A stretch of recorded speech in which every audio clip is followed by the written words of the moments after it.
शुरू करता हूँ अल्लाह के नाम से जो दिलों के भेद बेहतर जानता है। आज मैं प्रोग्राम काफ़ी दिनों के बाद कर रहा हूँ। इशू भी ऐसा था कि मैंने सोचा इस पे प्रोग्राम कर लिया जाए।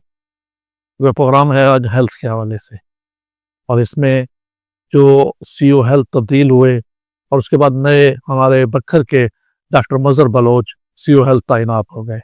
एक तो मैं डॉक्टर मज़हर बलोच को उनकी तैनाती पे मुबारकबाद पेश करता हूँ और उम्मीद रखता हूँ कि उनके आने के बाद बखर में जो हेल्थ का शोबा है वो मज़ीद तरक्की भी करेगा और लोगों को जो इससे शिकायत हैं वो कम होंगी। मेरे साथ आज जो मौजूद है शख्सियत, वो किसी तारुफ की मोहताज नहीं है। इनका नाम है मोहम्मद दानिश और ये सहाफ़ी भी हैं, और इनका जो हेल्थ के हवाले से बड़ा काम रहा है, और ख़ास तौर पे जो साबिक सीईओ हेल्थ रहे, इनका और उनका मैं यहाँ कहूँगा कि बड़ा प्यार मोहब्बत चलता रहा। तो मैंने सोचा आज इनसे कुछ बातें कर लेते हैं हेल्थ के हवाले से।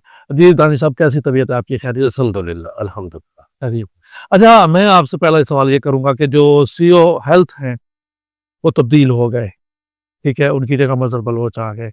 आप क्या समझते हैं जो सीईओ हेल्थ तब्दील हुए हैं, किस वजूहात से हुए हैं? कि क्या उन पे कोई करप्शन के इल्ज़ामात थे? बिस्मिल्लाहिर्रहमानिर्रहीम, अस्सलातु वस्सलामु अलैका या सय्यदी या रसूल अल्लाह व अला आलिका व अस्हाबिका या सय्यदी या हबीब अल्लाह।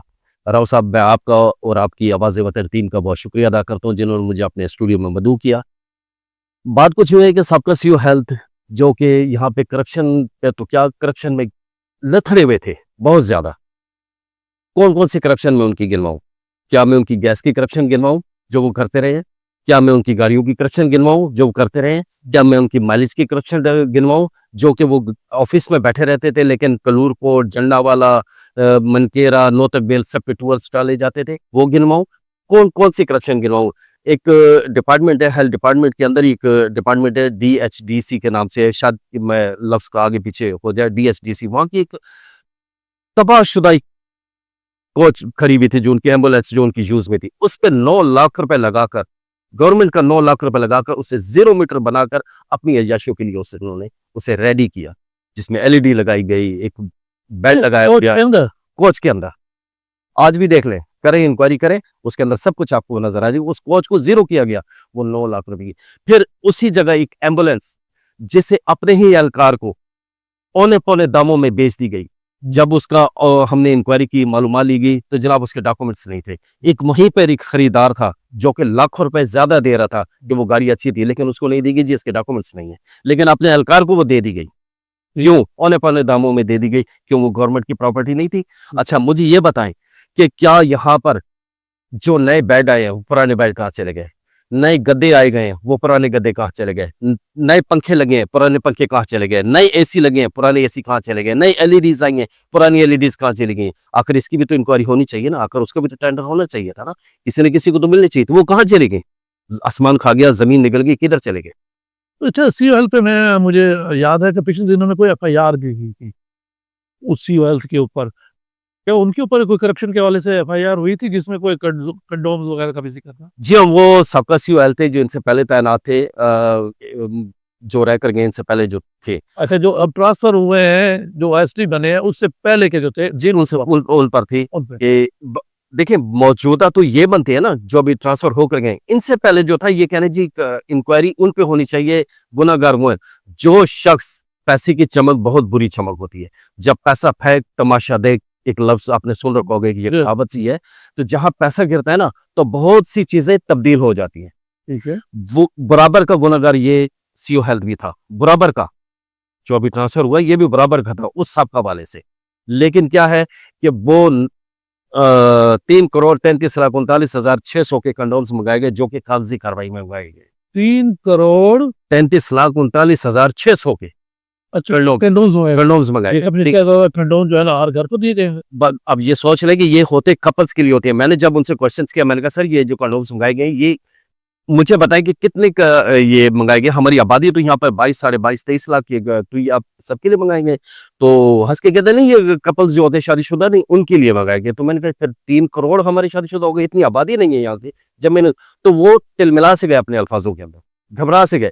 तो मैंने कहा जनाब नहीं, मैंने कहा जी मुझे ये मेरी इंक्वायरी के हिसाब से 10 लाख कलम तो हुकूमत पंजाब की तरफ से मौजूद ही पड़े हैं जो आपके पास मौजूद है। फिर वो चलेगा 10 लाख, 10 लाख पहले मौजूद थे। 1 लाख पहले मौजूद पड़े। आपने ये जो ट्रांसफर हुआ इन सीओ से ये सवाल किया, उसे ये सवाल किया अच्छा तो मुझ पर कार्य सरकार लगी, अच्छा हाँ, फिर आप पे केस भी हुआ। बिल्कुल मुझ पर कार्य सरकार लगी, बिल्कुल बिल्कुल आपके फिर एक केस भी हुआ। मुझ पर कार्य सरकार लगी कि जनाब मैंने ये क्वेश्चन देखे, मैं एक जर्नलिस्ट हूँ, मेरा हक बनता है, एक सिटीजन होने के नाते भी मेरा हक बनता है कि मेरे टैक्स का पैसा लग रहा है वो कहाँ लग रहा है, कहाँ यूटिलाइज हो रहा है, पूछ सकते हैं। पूछ सकता हूँ मैं सर।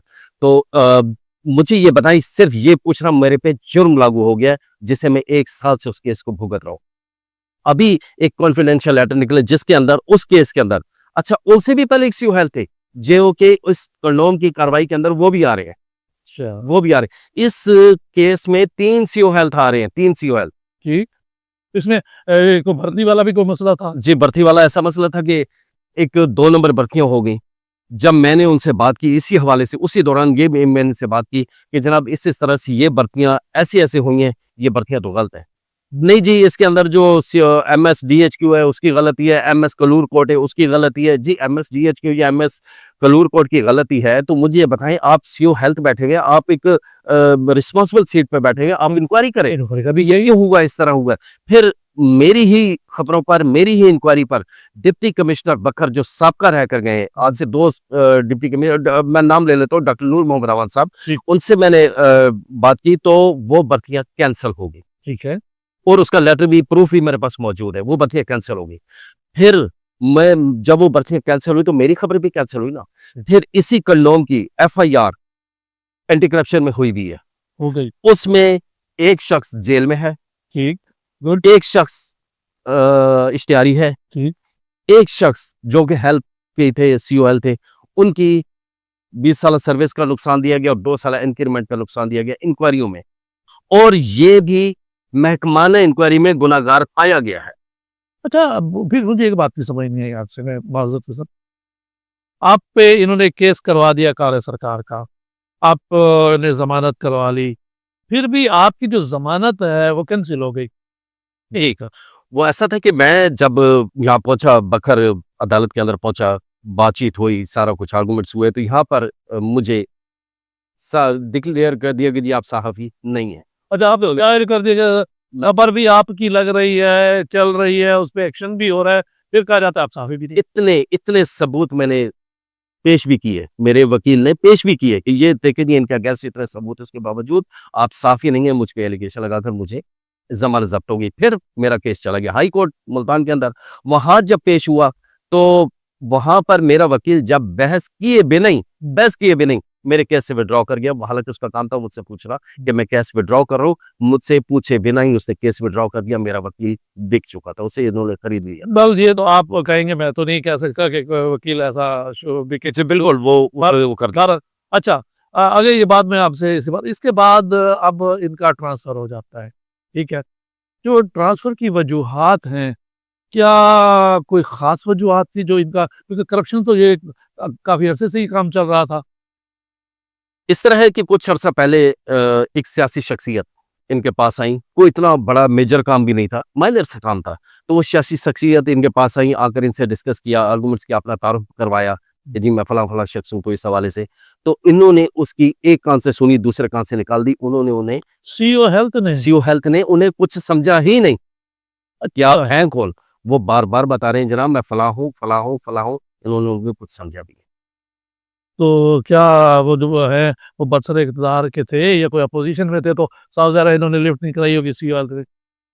यकीनन वो बरसरे इक़्तिदार भी हैं और उनके बहुत ही इंतहाई क्लोज शख्स हैं जो वहाँ पर गए थे। तो ज़ाहिर है इनमें कहीं अमल दखल तो उनका भी है ना, वो जीत तो उन्हीं की है कि वो कहीं मैं अगर एक आपसे थोड़ा-सा, चले नाम आप बताना नहीं पसंद करें, ये इशारा ले लेना चाहूँ, जो हम डॉक्टर मदन साहब का जो ट्रांसफ़र हुआ है, क्या उनमें से ही किसी ने करवाया? नहीं, ऐसा डॉक्टर कभी मुखालफत नहीं करता, कभी किसी की मुखालफत नहीं करता। सीओ हेल्थ जो बने हैं, ये अपनी मेरिट पे आए हैं और ये कंसीडर भी करते थे और बहुत ईमानदार शख्स है। हम इनके बारे में कह सकते हैं क्योंकि बहुत अरसे से हम इन्हें जानते हैं, बहुत मिलनसार और कम बोलने वाले शख्स हैं, ये बहुत अच्छे इंसान। यानी हम उम्मीद रखते हैं कि अब जैसे हालात में ये बने हैं सीओ हेल्थ, आप भी ये उम्मीद रखें, मैं भी उम्मीद रखूँ कि महकमा हेल्थ में बेहतरी आएगी। बेहतरी तो क्या, इंफ्रास्ट्रक्चर जो है वो तब्दील हो जाएगा। आई होप कि मैं इतनी उम्मीद रखता हूँ कि इंफ्रास्ट्रक्चर तब्दील हो जाएगा, इसका बेसिक ही तब्दील हो जाएगा। इतने बेहतरीन इंसान है। और ये भी मैं बता दूं कि मेरी खबरों में अक्सर, आज से कुछ अर्सा पहले मैंने, तकरीबन आज से कोई 5 दिन पहले मैंने खबर लगाई थी कि बकर की अवाम को ईद से पहले ईद की खुशियां मिलने वाली हैं। ज़ाहिर है मेरे मुबैना ज़राए थे जो कि मुझे पता लग गया था। अभी 2-3 दिन पहले बजट की कॉपियाँ सीओ पंजाब जितने सबको बुलवाई गई कि बजट की कॉपियाँ लेकर पहुंचे। जिन्होंने इनके ट्रांसफर से पहले इनके ट्रांसफर से 2 दिन 1 दिन पहले ये खबर चलाई मैंने कि जनाब ये खबर चली है कि आरएचसी, बीएचयू, टीएचक्यू, डीएचक्यू में जितने फंडिंग हुई है, जितने फंड गवर्नमेंट की तरफ से मिले आपको, कहाँ यूटिलाइज में, वो सीओ पंजाब टोटल लेकर यहाँ पर पहुंचे। तो तमाम सीओ वहां पर पहुंचे और जैसे ही वहां पर इनको हुई है, अगले दिन ही ये रिपोर्ट आ गई है कि जी सीओ तब्दील हो गया है। और कल यहाँ पर, आज पहला दिन है मजहर साहब को जिन्होंने वहां पे अपना चार्ज संभाला है और कल इनकी तब्दीली निकली है। आखिर उस बजट में कुछ तो है ना। मेरी खबरें मैं खुद बजाते खुद ऊपर तक खबरें पहुंचाता रहा हूं। मैं जो मेरे पास प्रूफ थे मैं ऊपर तक भेजता रहा हूं। आखिर देखा तो गया होगा ना कि ये इतने प्रूफ आ रहे, और मेरे पास ओरिजिनल पेपर थे जो वहां पर पहुंच रहे थे, जो मैं भेज रहा था और खबरों के साथ भी लगा रहा था। आखिर कुछ तो था ना कि मेरे मुबैना ज़राए मेरे तक पहुंचा रहे थे, क्योंकि और भी सहाफ़ी हैं। यानी मैं इसको ये समझूं कि आप जो इस वक्त इल्ज़ामात लगा रहे हैं, जैसे आपने एक एफआईआर के हवाले से कहा, इसी तरह आप ने एक दो जिक्र और किया, तो वो इल्ज़ामात नहीं है, उसके बकायदा आपके पास प्रूफ है। पेपर प्रूफ है मेरे पास, पेपर। और अच्छा, सबसे बड़ी बात है कि मेरे पे जो एफआईआर हो रही है वो 5 तारीख की हो रही है। 5 तारीख मेरे पे एफआईआर हो रही है। ठीक है। जब मेरे पास 5 तारीख को एफआईआर हो रही है तो 6 तारीख को 18 मिनट मेरे साथ सीओ कैसे बात कर रहा है फोन पे, 18 मिनट। अच्छा। 5 तारीख को कह रहा है जी मैंने उनको कत्ल की धमकी दी है, मैंने उनको अगवा की धमकी दी है, मैंने उनसे गाली गलौज की है। जब एक शख्स कत्ल की धमकी, अगवा की धमकी, गाली गलौज देता है तो सामने वाला तो उसे मुंह ही नहीं लगाता। तो मैं 5 तारीख को मेरे से बात हो रही है 10:33 पे, अच्छा। और 11 बजे जो शख्स मेरे पे एफआईआर करा रहा है, इनका ही एहलकार मेरे पे एफआईआर मुद्दई बन के करा रहा है, वो 11 बजे कलूर की लोकेशन उसकी आ रही है। तो वो शख्स कह रहा है जनाब कि 10 बजे मेरे सामने इन्होंने वो इंसल्ट की है, सीओ साहब की इंसल्ट की है। तो फिर अगले दिन 6 तारीख को मेरे साथ 18 मिनट कैसे वो बात कर रहा है फोन पे? सीओ में से फोन पे 18 मिनट बात कर रहा है, जिसके अंदर वो भर्तियों के बारे में भी बता रहा है और एमएस डीएचक्यू के बारे में भी बता रहा है और एमएस कलूर कोर्ट के बारे में भी बता रहा है कि जी ये उनकी इन्वॉल्वमेंट है, ये उनकी इन्वॉल्वमेंट है, ये है। यानी अपने आप को बिल्कुल साफ कर रहा है। तो यार जब मैंने आपको कत्ल की, अगवा की धमकियां 5 तारीख को दे रहे हो, 6 मिनट को 6 आप 6 तारीख को मेरे से 18 मिनट फोन पे गुफ्तगू भी कर रहे हैं।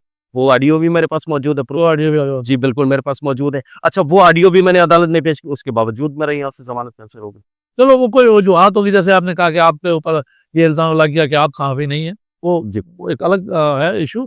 लेकिन इस वक्त तो आप माशाल्लाह हैं। लेकिन हेल्थ के हवाले से, हेल्थ के जो भी इश्यूज थे आपने हाईलाइट किए। जी, मैंने हेल्थ के इश्यूज हाईलाइट किए और करता रहूंगा। अब मुझे ये बताएं, जब एक सीओ विजिट पर निकले या बकर डीएचक्यू में आता है या टीएचक्यू में या बीएचयू आरएचसी में जाता है, तो अपने साथ अगर गार्ड उसने रखना ही है तो अपना पर्सनल सैलरी पे रखे ना, गार्ड अपना लेके जाए। अब इन्होंने डीएचक्यू के एक सिक्योरिटी गार्ड जो कि वहां पर एक तैनात किए गए सिक्योरिटी गार्ड के, जनाब आपने डीएचक्यू की हिफाजत करनी है, लोगों की हिफाजत करनी है, डॉक्टर की हिफाजत करनी है, उनके सामान की, उनके अमलाक की हिफाजत करनी है, गाड़ी की हिफाजत करनी है। अब उनका सुपरवाइजर इन्होंने अपने साथ स्पेशल सिक्योरिटी गार्ड रखा हुआ है। दानिश भाई, हो सकता है वो उन्होंने कहा था ना, आप पे एफआईआर भी कराई होगी कि ये मुझे कत्ल की धमकियां दी हैं, वो आपसे खैर खौफ वो उनको, तो इसलिए उन्होंने गार्ड रखा होगा। चलो ठीक है, ये मान लिया, रख लिया, मान लिया, इसी डर से उन्होंने रख लिया क्यों कत्ल की धमकी और अगवा की धमकियां दी है। तो फिर अपना पर्सनल रखे ना, फिर गवर्नमेंट के पैसों पे लगने वाला एहलकार उन्होंने क्यों रखा? इस चीज को आप भी देखना चाहिए। जब एक एहलकार तैनात किया गया है डीएच की हिफाजत के लिए, उनके अमलाक की हिफाजत के लिए, तो फिर अपनी सिक्योरिटी के लिए तो अपना प्राइवेट रखेगा, क्योंकि उन्हें अगर मेरे से इतना ही डर था तो वो रख लेते। अल्लाह माफ करे, हमने तो आज तक मक्खी भी नहीं मारी, लेकिन ये तो लगते रहते हैं। चले, वो हो गया। उसके अलावा मुझे ये बताएं कि जब यहाँ पर इतनी करप्शन हुई है, इतना, मैंने एक एक चीज गिन के बताई, उसको ये साबित करे कि नहीं, साबित करे कि इससे नहीं की। अच्छा, मैंने कुछ सुना था कोई इनका कोई इशू भी चलता रहा, वो क्योंकि मैं, मुझे जो मुबैया नजर आए मुझे बता रहे थे कि कोई इनका जो ऑक्सीजन वाला सिलेंडरों का भी कोई इशू चलता रहा, वो क्या? जी हाँ, ऑक्सीजन सिलेंडर कैसे चलता रहा कि इनका ऑक्सीजन सिलेंडर कम से कम कोई होता है 28-32 किलो का एक सिलेंडर होता है, जो कि उसके लेटर भी मेरे पास मौजूद है। अभी पिछले तकरीबन आज से 3 से 4 माह पहले सिलेंडर आए। अब वो सिलेंडर आधे उनके अंदर मुकम्मल खाली कुछ सिलेंडर के अंदर आधी गैस भरी हुई है, आधी गैस नहीं है, और वो अंदर पहुंच गए। एक ईमानदार डॉक्टर वहां पर जो ड्यूटी ऑफिसर था, उसने वो देखे और उसने कहा कि गाड़ी वापस ले जाओ। वो लेटर मौजूद से गाड़ी वापस ले जाओ, मैं ये सिलेंडर अपनी ड्यूटी के दौरान नहीं ले सकता, क्योंकि कल कल को अल्लाह न करे कोई एक्सपायर हो जाए, वहां पर ऑक्सीजन हम लेकर जाए, वो खाली हो, कुछ हो जाए, किसी की जान चली जाए, तो मैं उसकी जिम्मेदारी नहीं ले सकता, मैं नहीं लेता। इवन के पिछले दिनों एक सिलेंडर का डीलर जो था, गैस सिलेंडर का डीलर, उनके साथ बहुत ज्यादा उनके साथ झगड़ा भी चला, उसकी वीडियोज भी वायरल हुई। वो इन्हीं का ही एहलकार था, इन्हीं के ही एहलकार था, जो कि रिटायर होने के बाद उसने अपना बिजनेस शुरू किया, उसके करोड़ों रुपए देने हैं, जो कि ये मिस्टर 10% उनसे कहता था कि मुझे 10% दो अपने कैश में से। वो कहता था मेरी हक हलाल की कमाई है, मैं अपने पैसों में से क्यों, जो दे रहे थे, उससे कहा मैं नहीं दूंगा, जितना मैंने दे दिया, मैं आपको 10% नहीं दूंगा। उसकी ऑडियो, उसकी वीडियो भी मौजूद है, सब मौजूद है, उसका पेपर भी मौजूद है, जो कि ये 10% मांगता था। इवन के उसको अलग कर दिया गया, उसको नहीं दिया, और ये ठेका भी इसने खुद ले लिया गैस का, और ये खुद ही गैस सप्लाई कर रहा था। एक गवर्नमेंट एम्प्लॉई होकर यार, आपका अगर 2 ढाई 3 लाख रुपए में पेट नहीं भरता, तो आप एक साइड बिजनेस कर लो, वही आप गैस का बिजनेस करके आप खुद गैस सप्लाई कर रहे हो। गैस का बहुत बड़ा इशू है, ये जानें बचाने के लिए होता है, बिल्कुल। ना कि आप जिस शख्स का पेट अपनी तनख्वाह से नहीं भर रहा, तो ऊपर से जितना भी कर लो ना, वो पेट नहीं भरेगा। रिस्क हलाल तो अपनी कमाई हुई से खिलाओ, अपने हराम रिस्क से तो कम से कम अपनी औलाद को मत कुछ खिलाओ। सही बात। तो ये काम करते रहे। अब मैं ये समझता हूँ कि आप इसकी ट्रांसफर से हमारे अवाम में, बकर की अवाम में और हमारी हेल्थ के लोगों में बहुत ज्यादा खुशी की लहर दौड़ रही है, बहुत ज्यादा। चाहे वो फाकरोब है, चाहे वो पीएन है, चाहे वो डॉक्टर है, चाहे वो स्टाफ है, चाहे वो कोई भी है, वो सब बहुत खुश है। मैं आपके मीडिया के तवज्जुह से ये अल्फाज कह रहा हूँ, वो सब बहुत खुश है। अच्छा, यहाँ तक कि मेरी इंक्वायरी के मुताबिक ये आज सीओ साहब ने चार्ज संभाल लिया है, जो मजहर साहब ने। कल जब ये गए तो किसी ने इफ्तार पार्टी तक नहीं दी। मुझे बताएं कितना बड़ा धचका है ये। किसी ने इफ्तार पार्टी तक नहीं दी। इनके लिए खुदा हाफिज जाए बस। बस ही बस चलेगा, खत्म। वो एचडी लगता है ना, सब जाहिर खुलेलान तो लग गया, किसी और उधर सीओ लग जाते तो शायद। बस वो कुछ भी है, लेकिन चाहे ओएसडी भी लगते, लेकिन एक अच्छी यादें छोड़कर जाते ना, तो यकीनन बकर की अवाम इनके लिए एहतजाज करती कि ये हमें। अब आपने अक्सर देखा होगा, कोई डीपीओ या कोई एसएचओ बहुत अच्छा काम करता है, तो बकर की अवाम खड़ी हो जाती है ट्रांसफर होने के बाद कि हमें ये एसएचओ वापस चाहिए थाने के अंदर, हमें ये डीपीओ वापस चाहिए अपने जिले के अंदर। इसी तरह कोई डॉक्टर किसी एरिया चला जाए तो एरिया के लोग खड़े हो जाते हैं। इसके लिए क्यों नहीं? इसके लिए ना हेल्थ ने आवाज उठाई है, हेल्थ के स्टाफ ने, ना बकर की अवामी हल्को, सबने शुक्र अल्हम्दुलिल्लाह पर है मेरे समय। जी, मेरे समय। नहीं, अच्छा, मेरा आपसे आखिरी एक सवाल, ये सब कुछ होता रहा, आपकी बड़ी बात है कि आपने ये सब कुछ उठाया, कुछ बातें मुझ तक भी पहुंचती रही, लेकिन क्योंकि जब मेरे पास प्रूफ होते हैं तो मैं बात करता हूँ, तो बगैर प्रूफ के मैं बात नहीं करता। आपने इतना कुछ उठाया है इस सिलसिले में, तो क्या सियासी तौर पर किसी ने आपको नहीं कहा कि यार दानिश, आप इतना कुछ कर रहे हैं, आप हमें बताएं, हम इसका ट्रांसफर करवा देते हो? आप सियासी की इसका मतलब, मैं एक, मेरी माजरत बेकार, इसका मतलब ये हुआ कि जो कोई सियासी अब गया, उसके साथ इन्होंने कलामी की, बदतमीजी की, उनकी बात नहीं सुनी, तो उन्हें शायद फिर ये महसूस हुआ, तो उनका कोई काम होगा, लिहाजा कोई भी या तो एहलकार का तबादला होगा या किसी हवाले से ही वो गए होंगे, तो इस वजह से ही उन्हें अफसोस हुआ, तो उन्होंने शायद ये ट्रांसफर कराने में किरदार अदा भी किया। राव साहब, इस तरह है ना कि कहीं अच्छे होते हैं तो कहीं बुरे भी होते हैं, कहीं सियासियों के आशीर्वाद भी होती है और कहीं मुखालफत भी होती है। तो इस तरह है कि वो सबसे बड़ी जो आशीर्वाद, सबसे बड़ी पावर, सबसे बड़ा जो हथियार होता है ना, वो होता है पैसा। जितनी बार इस शख्स की ट्रांसफर हुई है, इसने, बस मैं कहता हूँ कि इसने पेटियां भर के पैसे दिए, अपनी ट्रांसफर रुकवाई है। इसकी 3 बार ट्रांसफर हुई है, अच्छा, 3 बार? तीनों मरतबा इस शख्स ने अपनी ट्रांसफर रुकवाई है पैसे देकर। वो पैसा कहाँ से आया? वो क्या, इसकी तो 2.5-3 लाख रुपए सैलरी है, वहां पर तो लाखों रुपए दे के रहा है। तो आप ये बताएं कि वो टैक्स का पैसा किसका? हमारा है, वो आपका है, हमारे बच्चों का, हमारे बहन भाइयों का, हमारी बकर की आवाम का है। इस बार तो आप फिर भी कोशिश करके नहीं, इस दफा जो बस तदबीरें उल्टी बह गई है इस वक्त। हाँ, इस वक्त, क्योंकि इस वक्त जो सेक्रेटरी हेल्थ बैठी है ना, वो दबंग किस्म की बैठी हैं, वो ना सुनती है ना किसी को सुनने देती है। वो बस वो देखती है कि मेरिट पे क्या हो रहा है, बड़ी दबंग किस्म की। उन्होंने मेरिट पे, मैं बता रहा हूँ ना कि बजट की कॉपियां इनके गले पड़ गई हैं, जो बजट की कॉपियां मंगवाई गई हैं उनके गले पड़, उस वजह से करप्शन होगी। आपको पता ही है। फिर जब गवर्नमेंट के, अब इस डीएचक्यू के अंदर आप चले जाएं, आपको अवाम से पूछें, क्या आपको यहाँ पर आपको सल्फेक्साइम मिल रही है, आपको लीवो मिल रही है, आपको सिप्रो मिल रही है, आपको इंसुलिन मिल रही है? नहीं मिल रही। इंसुलिन के मरीज रुल रहे हैं, जिसके पास 2 वक्त की खाने की रोटी नहीं, इस महंगाई के दौर में उसे जिंदा रहने के लिए आखिर इंसुलिन तो चाहिए ना, उसे जिंदा रहना है। वो तो देखिए, वो तो मैं कल से सुन रहा हूँ कि न्यूज़ चल रही है कि क्योंकि गवर्नमेंट की तरफ से कुछ पैसे रोक दिए गए थे, इस वजह से भी जो अद्वियात हैं, वो नहीं आ रही। तो वो उनका कोई बात चल रही है गवर्नमेंट की, इनके साथ पंजाब गवर्नमेंट की, तो उम्मीद रख रहे हैं कि शायद वो पैसे दे दें, तो उसके बाद वो कोई निगरान हुकूमत का भी इश्यू चल रहा है कि उस वक़्त की जो पेमेंट थी, वो भी रुकी हुई है। तो वो उनकी इस वजह से इस वक़्त अद्वियात जो है ना, वो रुकी हुई हैं। देखिए जनाब, ये अद्वियात जो रुकी हुई हैं, ये फंड तो चलो अब कुछ पैसे हेल्थ के रुके हुए हैं ना, इतना नहीं रुकता, आखिर उन्होंने हेल्थ डिपार्टमेंट को चलाना भी है। आखिर हेल्थ डिपा अब अद्वियात की पेमेंट तो मैं नहीं समझता कि अद्वियात की पेमेंट, हाँ, अगर मज़ीद उन्होंने कोई इंफ्रास्ट्रक्चर तब्दील करना है या कोई सड़कें बनानी है या बिल्डिंग बनानी है या फर्नीचर लेना है, उसकी तो मानी जा सकती है कि रोकी जा सकती है। लेकिन अद्वियात, ज़िंदगी बचाने वाली अद्वियात की रकम मैं नहीं समझता कि उसे रोकी जाएगी, क्योंकि उन्हें पता है कि हमने अपने लोगों की जानें बचानी है। वो यकीनन गवर्नमेंट कभी इस पे नहीं रोक सकती। हाँ, आगे जिसको भेजा जाता है, वो रोक ले तो हम उसके बारे में कुछ नहीं। अच्छा, मैं अब आपसे आखिरी सवाल, क्या इनके ट्रांसफ़र के बाद बकर के जो मुख्तलिफ अस्पताल हैं, उनमें भी कोई ट्रांसफ़र्स मतलब के हैं? जी हाँ, उसमें भी मुतवक्किल है, एमएस वगैरह तब्दील होने जा रहे हैं, उनके बारे में इंशाल्लाह होगा। लेकिन अभी जो हमारे मौजूदा एमएस हैं, इसके बारे में तो ये देखा जाता है कि अभी तक ये बड़े दबंग शुरू से चलते आ रहे हैं जो और बहुत बकर के अच्छे काम जीएमएस जो बकर के बहुत अच्छे, अभी इन पे किसी ने यूँ तक नहीं उठाई। ठीक है।